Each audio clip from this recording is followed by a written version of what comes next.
AskReddit by Fuming Aegis. What's the most gatekeepy opinion you hold? As a field geologist who trains new hires, if you aren't comfortable shitting in the woods, you're not a geologist. Edit. Thanks for the awards, folks. I'm new to Reddit and didn't know that was a thing. Just sprinted to my geologist BF to ask him, are you comfortable shitting in the woods? He just responded yeah, then kept working. It checks out. Deleted. Somewhat related, if you're a father taking care of the kids, you're not babysitting. You're just parenting.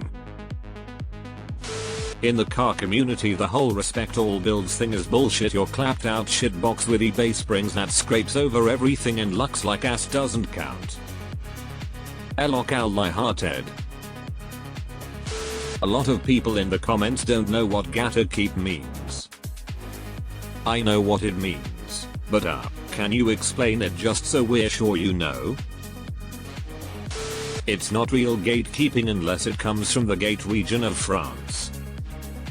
What is it then? Sparkling fence sitting? I think this is gonna end up being one of those sort by controversial type of threads. So far about 20 of the 25 answers above you aren't even gatekeepy, they're just Reddit popular opinions. You're not a real dog person if you can't respect that some dogs don't like people and they need some space.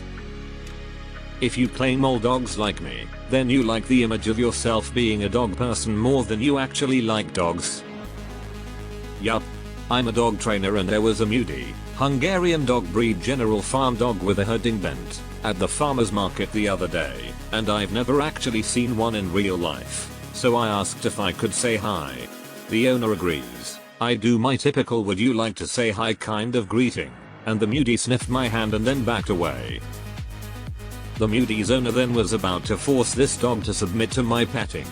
No. She said no thanks, and I'm going to respect that. Best way to get a dog that acts aggressively is to ignore that communication. If you don't read, you shouldn't be trying to write. Our writing gets regular flameouts from novice writers who refuse to read. One time I saw a commenter say they were worried about being diuretic. As a fan of sneakers, people that buy limited shoes and lock them away or put them on display with zero intention to wear don't deserve to have them at all.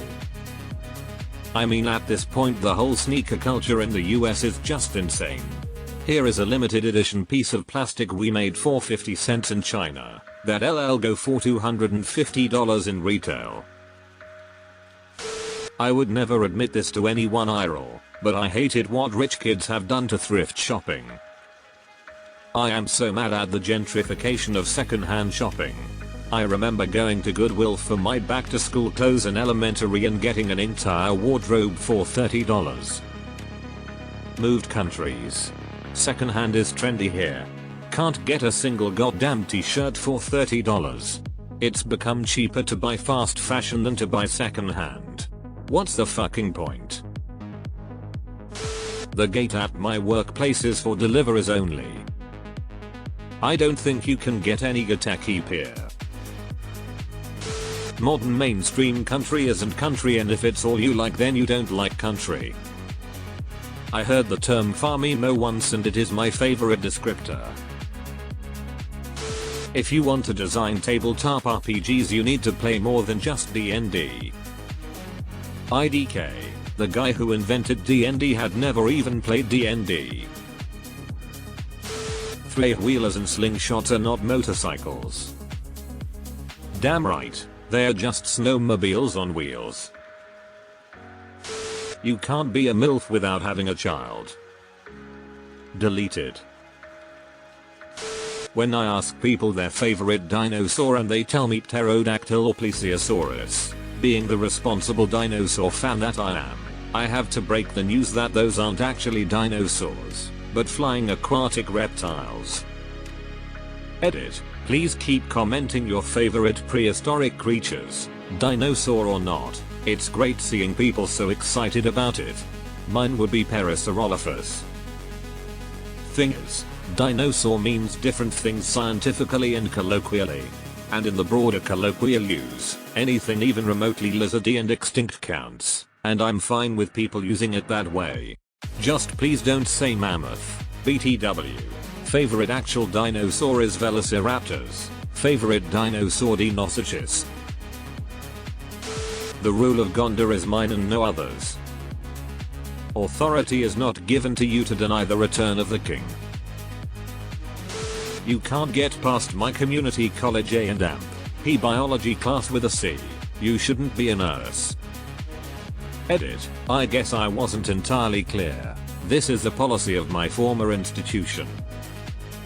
I tutored someone in freshman chemistry as they repeated the class several times. Even transferring schools twice to take it because our university wouldn't allow it more than thrice. They were dead set on becoming a neurosurgeon, but they just could not grasp first semester chemistry. It was painful to watch. Not everyone deserves to have a mullet. I'm not telling you. Alright then, keep your secrets. No one but those approved by me are allowed in my favorite swimming spot. Can I go? I promise to leave no trace. For travelers, if you didn't leave the airport and spend at least one day in the country, you didn't visit the place. I still remember when they interviewed F1 driver Kimi Raikkonen after a Malaysia Grand Prix, as he wouldn't be participating in the next season, and asked him what he was going to miss most about Malaysia. His reply was something to the effect of, well, I only ever see the airport, the hotel next to the airport and the racetrack. You can decide which of those you miss the most. His blunt honesty was so funny. Everyone working in an office should be required to pass computer basics literacy tests if they're to use a computer for anything important, and immediately coached for chastising it for things they have no control over, and fired for second offenses. It's okay if you fail the test, there will be lots of training and redos, but you ain't doing nothing till you pass. It's not hard nor embarrassing to admit you don't know what the fuck you're doing or what went wrong, instead of automatically blaming the first warm body you see, or being generally curt, expecting me to fix something in the blink of an eye before I can even investigate the cause like some sort of slave. Crucifixion's the punishments I'd be willing to enact. I would also like this because as a somewhat computer literate person, my calls with it all begin with them assuming I'm an idiot. If we could skip that part because basic competence has been tested, it would save us both a lot of time. Stop going to the gym, wearing the clothes, and taking the selfies if you're not gonna actually work out. Frauds. I saw stop going to the gym. In that moment, I was winning. If you want to be part of a religion, you should read and understand the texts and the practices. It should go beyond just going to a service and should always be your choice. You're not a foodie if you only eat like 5 things and pick half the stuff in every dish before you eat it. Also, you need to cook or else you really don't understand food and all the processes that go into making something. If you can't even cook basic stuff and haven't bothered to try much of anything, your food opinions don't matter. Let's just eliminate the term foodie altogether. Not everyone's opinion carries the same weight. An expert in a field should have far more say than a random member of the public. It's so petty and I hate myself for it, but when someone sits down at a piano and pounds out either chopsticks or fur release, my soul dies. Or heart and soul. As a social worker who just took a youth to a shelter, stop fucking having kids willy-nilly. You don't love your kid if you're just gonna kick them out over a disagreement. We need to start hitting parents who kick out their kids with child support garnishments, if not straight up imprisonment for neglect. The level of tolerance society shows for these rat-fucking scum is just insane to me. If it's strictly in 4/4, your music is not math rock. I don't care if you're tapping, you ain't using no numbers. Maybe your stuff is really cool, just call it something else.